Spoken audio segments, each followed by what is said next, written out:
Welcome back, Big T viewers. Here we go again. We've got another cook on for today.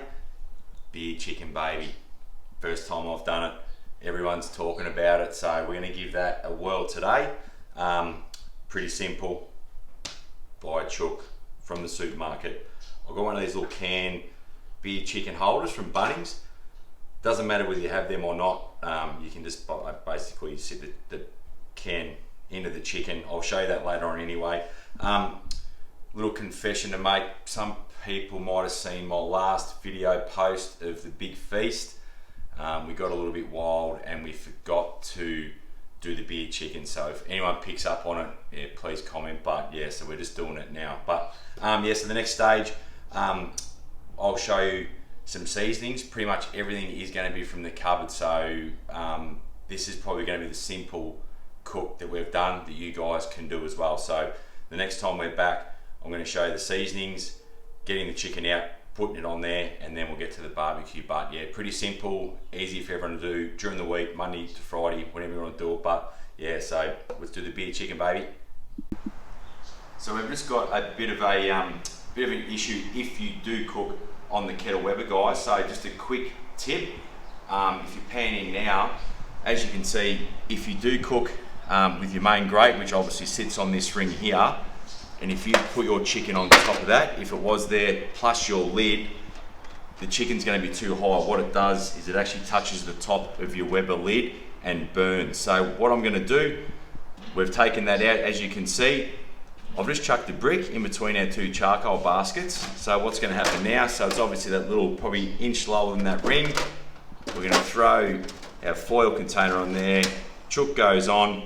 Once our lid goes on top, we've got that extra inch clearance from the top to get that round heat around that. So just a tip for you to do. Try, obviously you can do it in your ovens at home and stuff for more room, but yeah, it doesn't work with that top tray. So take it out, use a brick, whatever you got, just to give you clearance. So hope it helps. So the next step here, guys, we've got our chicken out of our wrapper. What I'm going to do now quickly is just give it a bit of just a pat dry everywhere, like just over the breast and that kind of stuff, just everywhere, nothing too serious. Obviously you can use a little bit of oil a bit later on to get our rub on top of that. So like I said, just try and get the moisture off it that's been in the cryo back there. As good as you can, just get that knife out of the way. As you can see here as well, I've just used salt. We've got salt and pepper, and then we've got some just mixed herbs. That stuff's in everyone's cupboard. Got a little bit of lemon pepper, garlic, onion powder, celery salt, smoked paprika, and paprika, and that's just all, just a little bit of each. Just chuck it in just a Tupperware container. So that's what's going to be our rub for our chicken here. I drink stubbies mainly, so I had to go down. I just bought just a pale ale down at the local shop there. So that's what's going to go into the bum of our chicken. So what we'll do, we'll just probably have a couple of glugs out of the top of that, and pretty simple. We're just going to chuck that into the chook, chuck the can on there, chook in there, and away we go. And then the next step basically, you'll see me with all the rubs on there, and then we'll go to the barbecue. So pretty simple. We'll be back.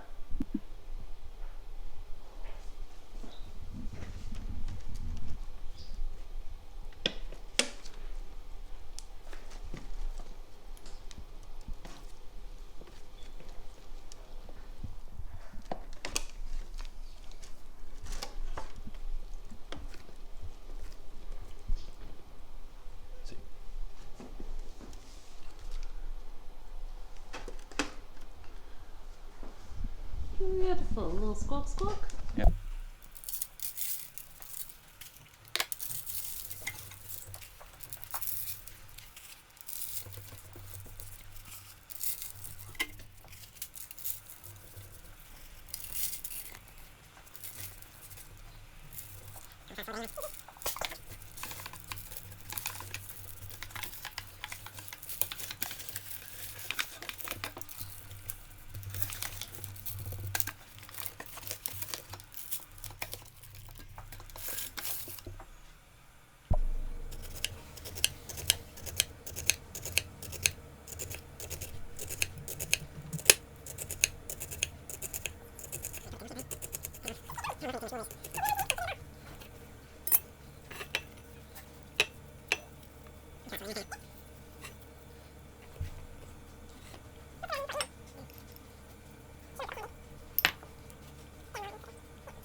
Alright, here we go guys, so we're back now. We've just got our charcoal.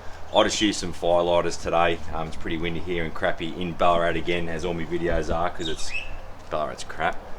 So our chicken's been sitting there for the last 20 minutes, just getting that rub just to soak in. I've got my meter plus there, which is our internal temperature, so that'll try to get to about 73 degrees and that will be just about done.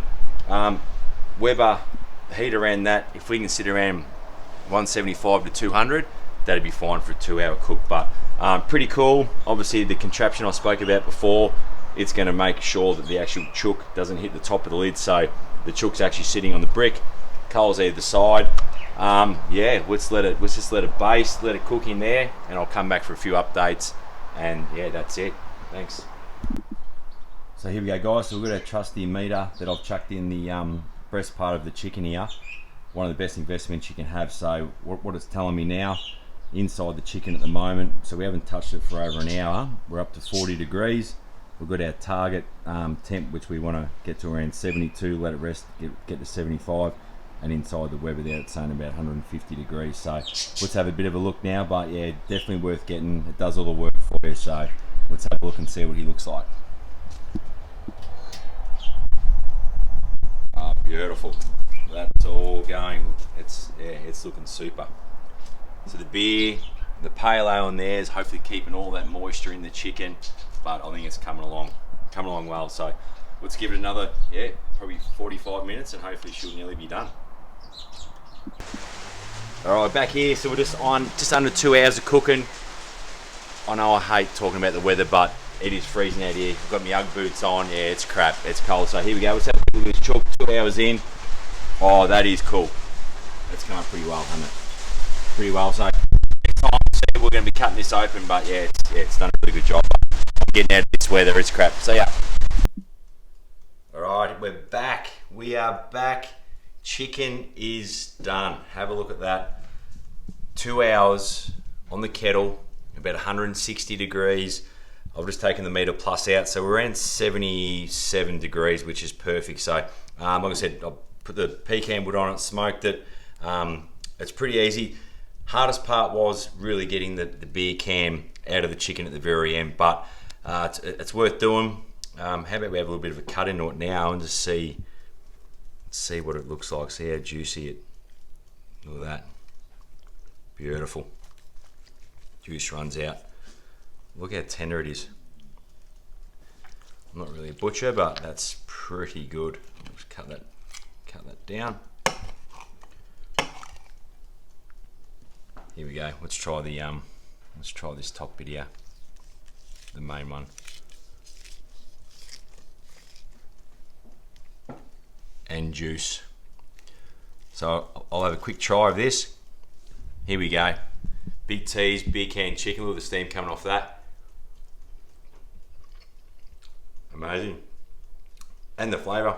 You do get the pecan wood out of it. What we're going to do now is make some bao buns with some pickled onion and some spring onion and a homemade sauce, but comes up really good. Yeah, it's pretty. Look at the juice. That's the juice out of that. So by putting the beer can in that keeps that breast, legs, everything juicy. So that's amazing. Now we're back. All the chicken been cut up. Showed you in the last video now. So what we've done, I've just got some bao buns. Get them from the supermarket, wherever else you can get them from. But we just chucked them in a steamer. A little bit of parchment paper, 7-8 minutes.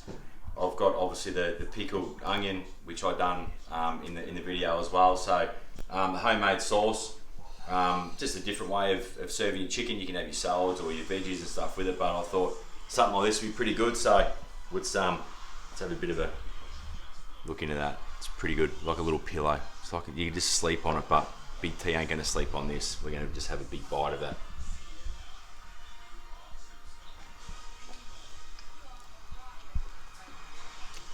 Good flavours, just good everything. Like, I never knew I could cook like this. The chicken, still moist, flavour from the pecan wood.